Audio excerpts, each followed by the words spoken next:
Right now, as you watch this video, there is a part of you that could leave your physical body and travel anywhere in the universe at the speed of thought. Sounds impossible, but it's absolutely real. Ancient yogis have been doing this for over thousands of years. Today, we explore what Sadhguru and other enlightened masters reveal about astral travel, a practice so profound yet widely misunderstood.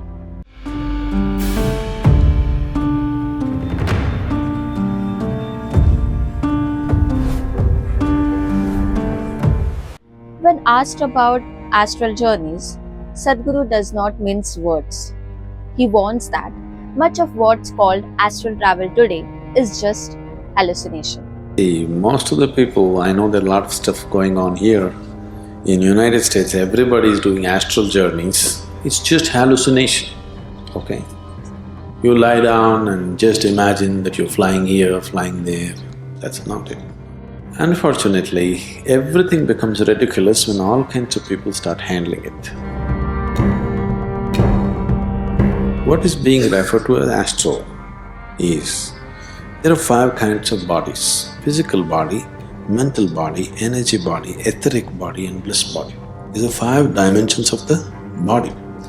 We are referring to everything as body in yoga so that you can understand it as a physical entity. Though the last 2 are not physical, still we are referring to it as a body because yoga is a method, not a philosophy.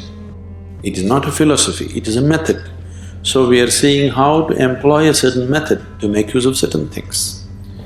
What is being referred to as astral body is leaving the physical body, mental body, energy body and the bliss body intact and just allowing the etheric body to float around.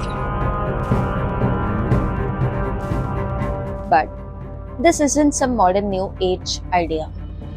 This knowledge is ancient and it's written in sacred texts thousands of years old.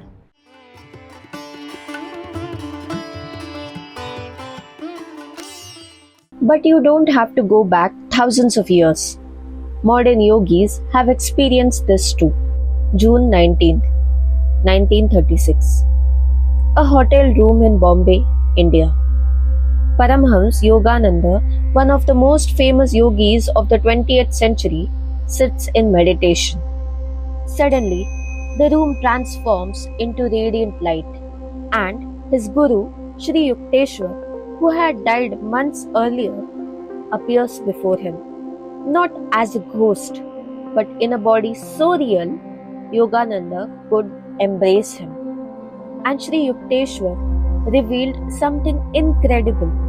He said, he described an entire astral universe, hundreds of times larger than our physical cosmos. Osho, an Indian philosopher and mystic, taught the same thing. He said, when you die, your physical body is left behind, but your astral body, made of light, not flesh, travels with you.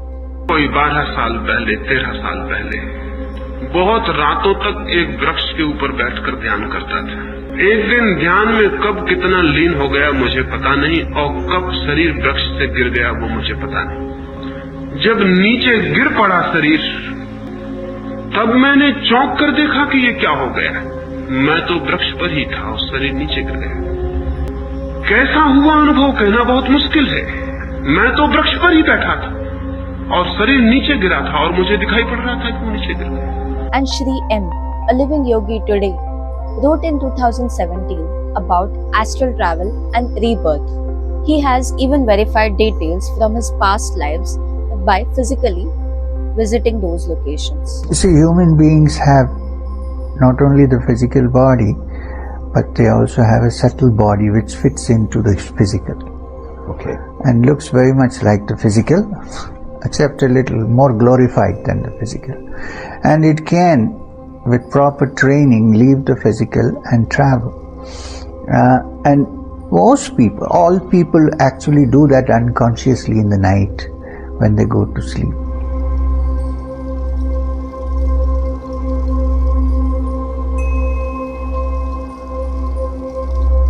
So, if this is all real, why don't more spiritual masters teach it? That's a certain kind of mastery. You can't just psych yourself into it. It needs enormous sadhana for a person to do that. As Sadhguru says, astral travel is possible, but it takes years of intense practice.